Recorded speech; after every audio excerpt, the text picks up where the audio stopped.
शुरुआत करांगे वड्डी खबर तो। चंडीगढ़ स्कूल हादसे की जांच के आदेश दे दिते गए हैं। स्कूल हादसे की मैजिस्ट्रेट जांच के हुक्म दिते गए हैं। 3 मैंबरी कमेटी एक हफ्ते के अंदर रिपोर्ट देगी।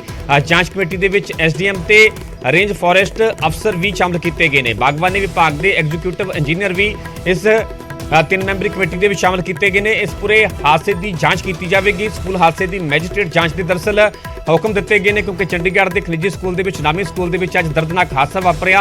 एक वड्डा दरख्त डिग्गण के नाल 12वीं क्लास की विद्यार्थियों की मौत हुई है, जबकि अजे भी 19 ਜਿਹੜੇ ਨੇ ਉਹ ਜ਼ਖਮੀ ਦੱਸੇ ਜਾ, ਜਿਨ੍ਹਾਂ ਦੇ ਵਿੱਚ ਦੋ ਦੀ ਹਾਲਤ ਗੰਭੀਰ ਦੱਸੀ ਜਾ ਰਹੀ ਹੈ। ਤੇ ਇਸੇ ਮਾਮਲੇ ਦੇ ਵਿੱਚ ਹੁਣ ਸਕੂਲ ਹਾਦਸੇ ਦੀ ਮੈਜਿਸਟ੍ਰੇਟ ਜਾਂਚ ਦੇ ਹੁਕਮ ਦਿੱਤੇ ਗਏ ਨੇ।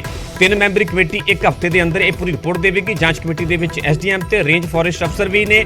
ਇਸ ਤੋਂ ਇਲਾਵਾ ਬਾਗਬਾਨੀ ਵਿਭਾਗ ਦੇ ਐਗਜ਼ੀਕਿਊਟਿਵ ਇੰਜੀਨੀਅਰ ਵੀ ਸ਼ਾਮਲ ਕੀਤੇ ਗਏ ਨੇ। 3 ਮੈਂਬਰੀ ਕਮੇਟੀ ਦੇ ਵੱਲੋਂ ਪੂਰੇ ਮਾਮਲੇ ਦੀ ਜਾਂਚ ਕੀਤੀ ਜਾਵੇਗੀ ਡੂੰਘਾਈ ਦੇ ਨਾਲ, ਤੇ ਇੱਕ ਹਫ਼ਤੇ ਦੇ ਅੰਦਰ ਪ੍ਰਸ਼ਾਸਨ ਨੂੰ ਇਹ ਰਿਪੋर्ट सौंपी जाएगी। हम देखना होगा कि आखिरकार इस जांच रिपोर्ट के कुछ साफ होंगे, क्योंकि दसिया जा रहा है कि स्कूल के जो लंच का टाइम सीगा इस दौरान पिपल का वड्डा दरख्त जोड़ा कि जिसकी 250 साल पुराना यह दरख्त दसिया जा रहा है। उसकी जड़ों तो भी उसकी तस्वीरों तो भी अंदाजा लगाया जा सकता है कि दरख्त कितना पुराना सीगा। ते लंच टाइम के दौरान जो बच्चे दरख्त के बिल्कुल हेठां बिल्कुल कोल खड़े सन, खेड रहे सन, कोई बच्चा लंच कर रहा है, इस दौरान ये वड्डा दरख्त डिगदा है। दरख्त उपर डिगण के नाल 12वीं क्लास के विद्यार्थियों की मौत हो जाती है। 19 ਜ਼ਖਮੀ दसे जा रहे हैं, जिन्होंने विच 2 की हालत भी गंभीर दसी जा रही है। तो इस मामले के हुण मैजिस्ट्रेट जांच के हुक्म दिते गए हैं। 3 मैंबरी कमेटी एक हफ्ते के अंदर अपनी रिपोर्ट सौंपेगी।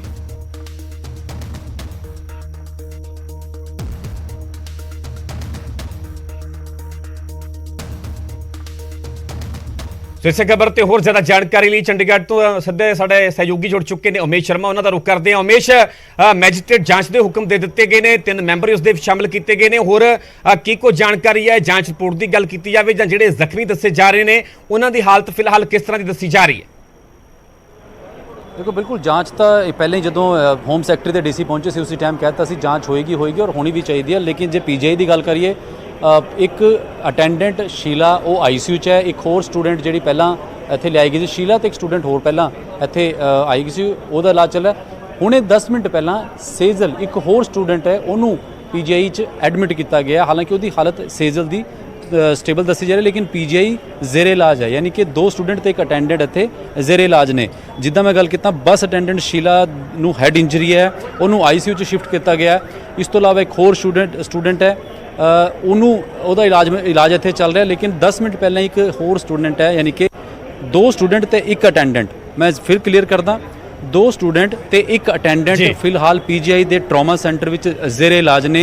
जी अटेंडेंट है शीला, वो बस अटेंडेंट है, वो सिर ते चोट लगी, यानी कि हैड इंजरी है, उन्होंने ICU च शिफ्ट किया गया। हालत थोड़ी जी गंभीर दसी जा रही है। दूजे स्टूडेंट की भी हालत थोड़ी गंभीर दसी जा रही है। लेकिन जी तीजी स्टूडेंट हुणे इत्थे आई है 10 मिनट पहला, ਉਹਦੀ हालत थोड़ी स्टेबल है, यानी कि वो हालत ਉਹਦੀ ठीक है। और PGI की जो गल करिए तो डॉक्टर की टीम लगातार जदों तो ये हादसा होया और इत्थे PGI ਜਿਹੜੇ घायल ने पहुँचने शुरू होए ने, और ट्रीटमेंट तो लगातार दौर जारी है। और खुद डायरैक्टर PGI विवेक लाल इत्थे विजिट कर चुके हैं, उन्होंने टीम इत्थे विजिट कर चुकी है। लगातार 16 हॉस्पिटल के नाल भी PGI प्रबंधन टच विच हैगा कि जिद्दां ही कोई हालत अगर उत्थे बिगड़ती है या लगता है कि शिफ्ट करना PGI, तो सारा जो इंतजाम है बंदोबस्त है वो कोऑर्डिनेशन के नाल चलता रहे। इसी करके हुणे जी स्टूडेंट आई है सेजल, उन्होंने भी 16 हॉस्पिटल जेरे इलाज सी, लेकिन हुण PGI शिफ्ट किया गया एक होर वधिया इलाज के लिए। बाकी तुसी तस्वीरां देख ही रहे हो, पेरेंट्स जिहड़े ने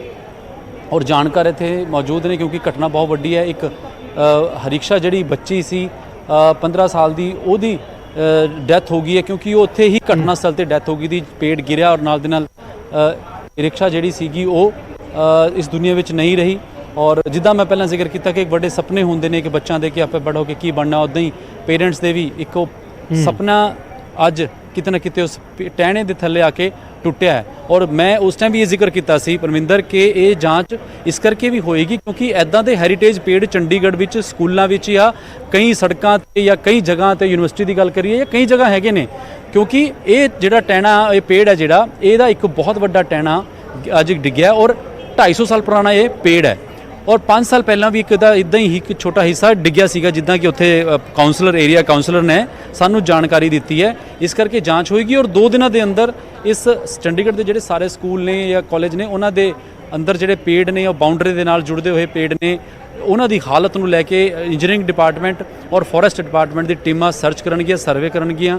ਸਕੂਲਾਂ ਨਾਲ ਵੀ ਸਾਰਾ ਇੱਕ ਤਾਲਮੇਲ ਕਾਇਮ ਕੀਤਾ ਜਾਏਗਾ ਕਿ ਅੱਗੇ ਇਦਾਂ ਦਾ ਕੋਈ ਹਾਦਸਾ ਨਾ ਹੋਏ। ਫਿਲਹਾਲ ਆਪਾਂ ਇਹੀ ਦੁਆ ਕਰਦੇ ਹਾਂ ਕਿ ਜਿਹੜੇ ਵੀ ਜ਼ੇਰੇ ਇਲਾਜ ਨੇ ਪੀਜੀਆਈ 'ਚ ਉਹ ਛੇਤੀ ਠੀਕ ਹੋ ਕਰ ਆਪਣੇ ਮਾਪਿਆਂ ਕੋਲ ਜਾਣ, ਘਰ ਜਾਣ। ਲੇਕਿਨ ਜਿਹਦੀ ਜ਼ਿੰਦਗੀ ਗਈ ਹੈ ਉਹਦੀ ਅਸੀਂ ਇਹੀ ਦੁਆ ਕਰਦੇ ਹਾਂ ਕਿ ਇਦਾਂ ਦਾ ਹਾਦਸਾ ਹੋਰ ਕਿਤੇ ਨਾ ਵਾਪਰੇ। ਜ਼ੇਰੇ ਇਲਾਜ ਦੀ ਮੈਂ ਗੱਲ ਕਰਾਂ ਕਿ ਰਾਹਤ ਦੀ ਗੱਲ ਇਹ ਵੀ ਆ ਪਰਮਿੰਦਰੇ ਦੇ ਵਿੱਚ ਕਿ ਜਿਹੜੇ 16 ਹਸਪੀਟਲ 'ਚ ਬੱਚੇ ਸੀਗੇ, 11 ਤੋਂ ਜ਼ਿਆਦਾ ਉਹ ਡਿਸਚਾਰਜ ਹੋ ਚੁੱਕੇ ਨੇ। ਫੋਰਟਿਸ ਵਿੱਚ 4 ਸੀਗੇ। ਮੁਕਟ ਹਸਪੀਟਲ ਜਿਹੜਾ ਪ੍ਰਾਈਵੇਟ, ਉੱਥੇ ਵੀ ਬੱਚੇ ਜ਼ੇਰੇ ਇਲਾਜ ਸੀਗੇ, ਉਹਨਾਂ ਦੀ ਵੀ ਹਾਲਤ ਠੀਕ ਦੱਸੀ ਜਾ ਰਹੀ ਹੈ, ਯਾਨੀ ਕਿ ਉਹ ਵੀ ਸ਼ਾਮ ਤੱਕ ਬੱਚੇ ਹੋਰ ਡਿਸਚਾਰਜ ਹੋ ਰਹੇ ਨੇ। ਬਸ ਇਹ ਹੈ ਕਿ ਜਿਹੜੇ ਹਸਪੀਟਲ 'ਚ ਬੱਚੇ ਐਡਮਿਟ ਨੇ, ਜਾਂ ਸ਼ੀਲਾ ਜਿੱਦਾਂ ਗੱਲ ਕਰੀਏ ਉਸ ਅਟੈਂਡੈਂਟ, ਬੱਸ ਅਟੈਂਡੈਂਟ ਹੈ ਸ਼ੀਲਾ, ਉਹਦੀ ਹੈਡ ਇੰਜਰੀ ਹੋਈ ਹੈ, ਆਈਸੀਯੂ 'ਚ ਹੈ, ਉਹਦੇ ਲਈ ਵੀ ਦੁਆ ਸਾਰਿਆਂ ਨੇ ਦੁਆ ਹੀ ਕਰ ਸਕਦੇ ਹਾਂ ਜੀ। ਠੀਕ ਹੈ ਅਮੇਸ਼, ਲਗਾਤਾਰ ਬਣੇ ਰਹੋ। ਜਿਵੇਂ ਕੋਈ ਹੋਰ ਅਪਡੇਟ ਹੁੰਦੀ ਹੈ ਮੁੜ ਤੋਂ ਤੁਹਾਡਾ ਰੁਖ ਕਰਾਂਗੇ। ਜਿਵੇਂ ਕਿ ਸਾਡੇ ਸਹਿਯੋਗੀ ਉਮੇਸ਼ ਸ਼ਰਮਾ ਪੀਜੀਆਈ ਮੌਜੂਦ ਨੇ, ਉੱਥੋਂ ਪਲ ਦੀ ਅਪਡੇਟ ਵੀ ਸਾਡੇ ਦਰਸ਼ਕਾਂ ਤੱਕ ਪਹੁੰਚਾ ਰਹੇ ਨੇ। ਤੁਹਾਨੂੰ ਦੱਸ ਦੇ ਕਿ ਇਸ ਦਰਦਨਾਕ ਹਾਦਸੇ ਦੇ ਵਿੱਚ 12ਵੀਂ ਕਲਾਸ ਦੀ ਵਿਦਿਆਰਥਣ ਦੀ ਮੌਤ ਹੋਈ ਹੈ। ਫਿਲਹਾਲ 19 ਜਿਹੜੇ ਉਹ ਜ਼ਖਮੀ ਦੱਸੇ ਜਾ, ਜਿਨ੍ਹਾਂ ਦੇ ਵਿੱਚ 2 ਦੀ ਹਾਲਤ ਗੰਭੀਰ ਹੈ। ਦੋਵਾਂ ਦੇ ਵਿੱਚ ਗੱਲ ਕੀਤੀ ਜਾਵੇ ਤਾਂ ਇੱਕ ਬੱਚਾ ਦੱਸਿਆ ਜਾ ਰਿਹਾ ਤੇ ਇੱਕ ਸਟਾਫ ਅਟੈਂਡੈਂਟ ਹੈ ਜਿਸ ਦੀ ਹਾਲਤ ਗੰਭੀਰ ਦੱਸੀ ਜਾ ਰਹੀ ਹੈ, ਜਿਨ੍ਹਾਂ ਦਾ ਕਿ ਚੰਡੀਗੜ੍ਹ ਪੀਜੀਆਈ ਦੇ ਵਿੱਚ ਇਲਾਜ ਚੱਲ ਰਿਹਾ ਹੈ।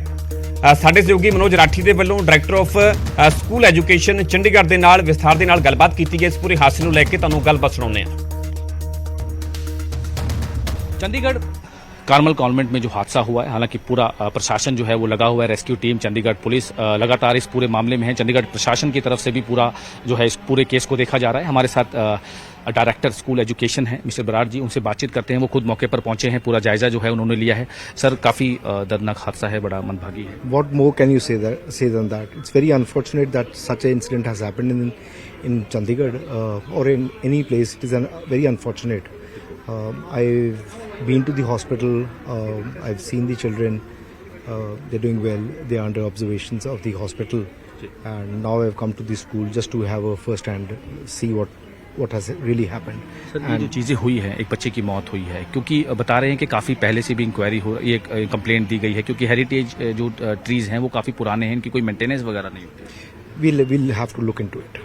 We are looking into it. देखो, तो सर पहले भी इस तरह की कोई कंप्लेंट्स वगैरह आप लोगों के पास है school premises? I am not aware of it, but we are looking at it. ठीक है And सर, I इस can- तरह की चीज़ें ना हो दोबारा से, उसको लेकर स्कूल प्रशासन direct Yes, the administration will look at it very closely, and we will ensure that the all protocols and standard operating procedures are followed. Doctor साहब, क्योंकि कई स्कूल्स में अभी हमने भी सर्वे किया, कई स्कूल में इस तरह के जो ट्रीज हैं वो लगे हुए हैं। ऐसा हादसा दोबारा ना हो, जैसे आपने बोला कि पूरा जो है वो इंक्वायरी किया है, कोई इंक्वायरी भी मार्क की गई है। हालांकि डिप्टी कमिश्नर ने 1 हफ्ते का टाइम जो है इसमें दिया है। It's too early. I think the appropriate office is the Deputy Commissioner office to say anything on this. As far as the school education is concerned, we are looking at all the schools where the trees are marked as heritage trees, or even as otherwise the general trees there, so that such kind of incident does not happen. ठीक है, बिल्कुल। तो बिल्कुल जैसे sir ने बताया कि पूरी जो चीज़ें हैं वो देखी जा रही हैं, क्योंकि एक दर्दनाक हादसा हुआ है। खुद जो डायरेक्टर स्कूल एजुकेशन है चंडीगढ़ के मिस्टर बराड़, उन्होंने बताया कि सारी चीज़ों पर अब पूरा इंक्वायरी, डिप्टी कमिश्नर जैसे इंक्वायरी जो है वो मार्क कर दी है, 1 हफ्ते में सारी रिपोर्ट देनी है। उसके साथ साथ जो स्कूल एजुकेशन है उनकी तरफ से भी पूरी जो है वो इंक्वायरी की जा रही है। और बड़ा दर्दनाक हादसा हुआ है, सारा प्रशासन जो है वो लगा हुआ है, हड़कंप मच गया है, क्योंकि इस तरह की चीज़ होना एक बहुत बड़ी बात है, और वो भी इतने बड़े स्कूल में। चंडीगढ़ से कैमरामैन अमरदीप सिंह के साथ मनोज राठी, न्यूज़ 18 पंजाब।